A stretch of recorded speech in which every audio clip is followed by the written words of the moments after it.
Épisode 3, La Bafra, le nouveau monde, par Rachid Arawa, Allah yarhamou.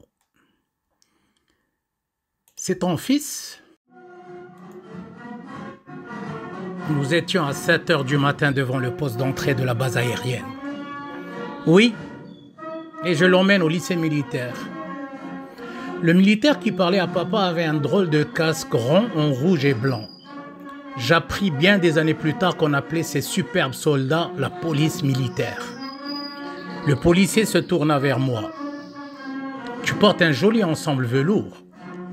Tu verras, on te donnera un costume velours bien plus fringant au lycée.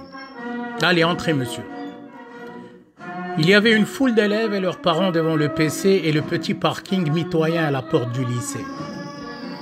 Un homme en uniforme, les mains derrière le dos, supervisait l'opération d'inspection des trousseaux.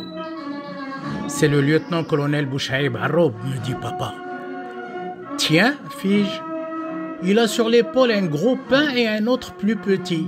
Il est plus gradé que mon oncle ?»« Oui, répondit papa, qui m'initia au grade de l'armée jusqu'à les connaître par cœur. En fait, j'essayais de détendre l'atmosphère car je sentais papa fortement crispé. Mon père m'a informé des années plus tard qu'il était ce matin-là sur le point de tout flanquer en l'air et de me ramener à la maison. La scène où il a vu ma mère très tôt le matin m'étreindre très fortement et fondre en larmes l'a complètement secoué.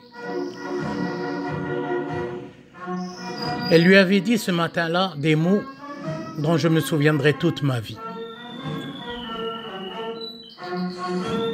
Qui va maintenant emmener ses deux petits frères à l'école?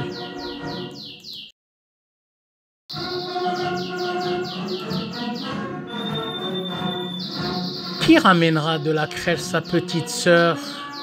Comment je vais faire toute seule, mon Dieu?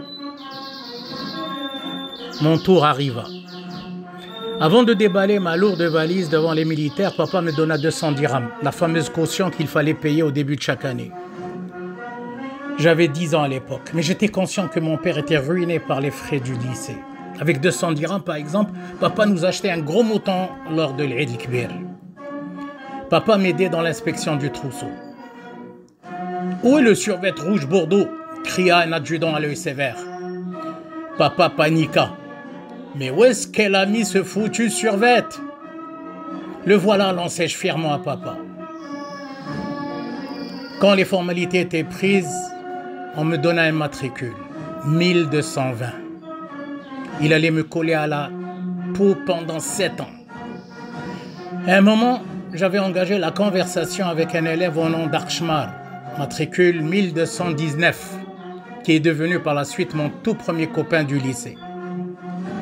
Sur la porte d'entrée, papa me dit « Maintenant, Rachid, sois un homme. Respecte les règlements au lycée, évite les bagarres et surtout travaille bien. Tu me promets ça, mon fils ?»« Oui, papa, je te le promets. » La voix étranglée par un sanglot saccadé que papa s'empressa d'édulcorer en me soulevant carrément du sol pour m'embrasser.